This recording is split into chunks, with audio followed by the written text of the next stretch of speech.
So I've been having a bunch of fun playing the new dungeon with just complete random players, and ultimately I want to give you some tips and tricks as to how you can get through this much easier, much faster as well, since a lot of these groups tend to take quite a bit of time, and that's not just because of their builds, but also because unknown mechanics. The first tip is within the elemental forest. So many groups waste so much time here. You just need to kill one elemental of the type within the circle, and that's it. When you do so, it spawns a heart. Then a player will get marked and they need to shoot this heart, exactly like this, and you'll complete the objective. So the best strategy, go in here as single target, go all together, grab one of the elementals, pull it to the circle, and then kill it all together. You only need to focus on one of them. When it's dead, it spawns that heart, and then you need to destroy the heart.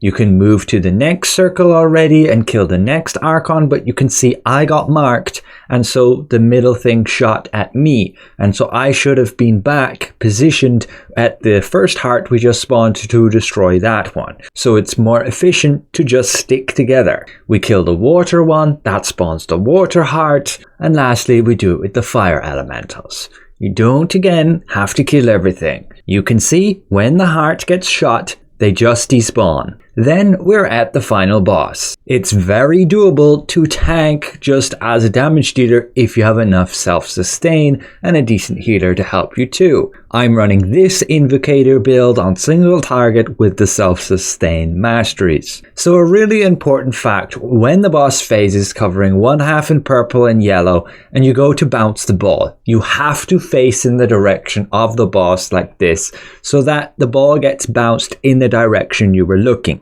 If you're looking some other random direction, that's where the ball is going to bounce to.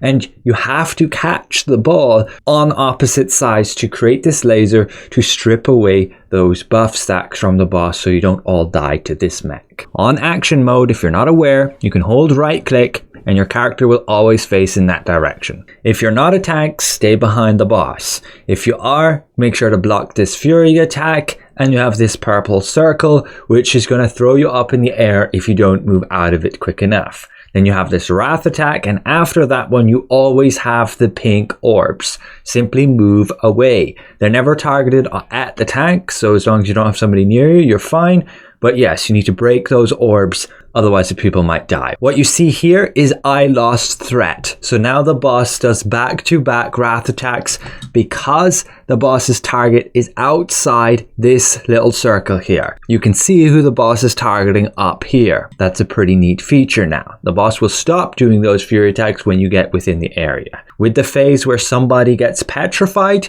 you can all move on top of the person who gets petrified, and that way as soon as you get charmed, you'll follow that person who has that star.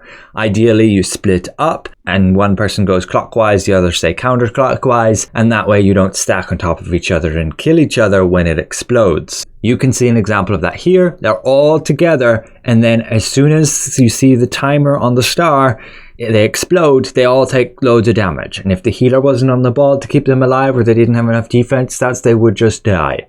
Just be aware, the charm ends slightly earlier than you might expect, just after the second pink fireball, and you can get moving already. Dodge this one, and then you need to be quick enough to get to the boss if you're the tank so she doesn't do another wrath attack. So as you see in this example, as soon as that second pink orb is out, you're going to be getting freed, and you can immediately start moving towards the boss, dodge this wrath attack, get next to her if you're the tank so that she doesn't do this second wrath attack. Wrath attacks you need to roll dodge to block, and then fury attacks you can just stand still to block. If you're tanking as an invocator, you have to be the top DPS in the group. You have to be the person outputting the most amount of damage. It's the only way the boss is going to attack you. During this phase, the boss is going to disappear and come back, but the boss has very high damage resistance, so save your high damage skills. However, you can use Touch of Despair to get the dots up, and you can use your Fireball to get the burning stacks up, and you can maintain those. So as soon as the boss then